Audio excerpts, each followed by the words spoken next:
அவங்க என்ன செய்றாங்க, ஈஸியா எடுத்துக்கிறாங்க. நீ அப்படி போயிட்டியா, நான் இப்படி போய்க்கிறேன் அப்படின்ற மாரி விட்டுறாங்க. குடும்ப பிரச்சனைன்னு ஒண்ணு இருக்கு. அது குடும்ப பிரச்சனை, அது பலவிதமான பிரச்சனை இருக்கும் அதுல.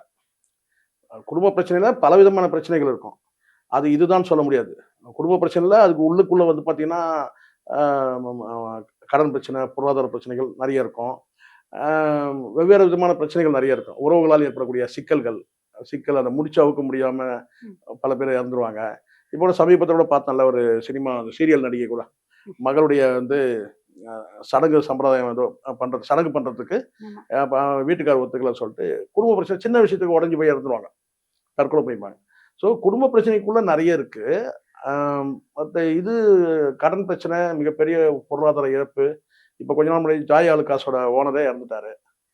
எவ்வளோ பெரிய பணக்காரர்ன்னு சொல்லுவாங்க வெளிய இருந்து. ஆனா அவங்களுக்கு என்ன பிரச்சனைன்னு கேட்டீங்கன்னா, பொருளாதார முடக்கம் காரணமா வந்து பிசினஸ்ல வந்து தோல்வின்றதுனால சூசைட் பண்ண 14 மாடியிலருந்து குதிச்சு இறந்துட்டாருன்னு சொல்லுவாங்க. ஸோ எல்லாருக்கும் இவங்க தான், அவங்க தான் பண்ண முடியாது. பிரச்சனைகள் வந்து யாராலும் வந்து ஒரு கட்டத்துக்கு மேல எல்லா கதவுகளும் மூடப்பட்டுருச்சு. எந்த கதவுமே தொறக்கல. எல்லா கதவும் பிரச்சனைன்னு போம்போது ஒரு ஒரு பிரச்சனைக்கு போனா அந்த கதவு மூடப்படுது. இந்த பக்கம் போனா அந்த பக்கம் ஒரு மூடப்படுது. இந்த பக்கம் மூடப்படுது. ஸோ உறவுகளுக்குள்ள என் நண்பர் கால்ல ஒருத்தர் அழகா ஒரு வார்த்தை சொன்னாரு. மனிதர்கள் வந்து அவங்கவங்கள வந்து பாதுகாக்கிறதுலயே இருக்கிறாங்க. உண்மைதானே இது? ஆமா சார். இது மனிதர்கள் வந்து அவங்கவங்கள பாதுகாக்கிறதுலயே இருக்கிறாங்க. மற்றவர்கள யாரும் வந்து கேர் கண்டுக்கறது இல்ல. எடுக்கிறது இல்ல. இன்னைக்கு அப்படி ஆயிடுச்சு சொசைட்டி அப்படின்னு ஒரு என்னுடைய நண்பர், நெருங்கிய நண்பர் பத்திரிகை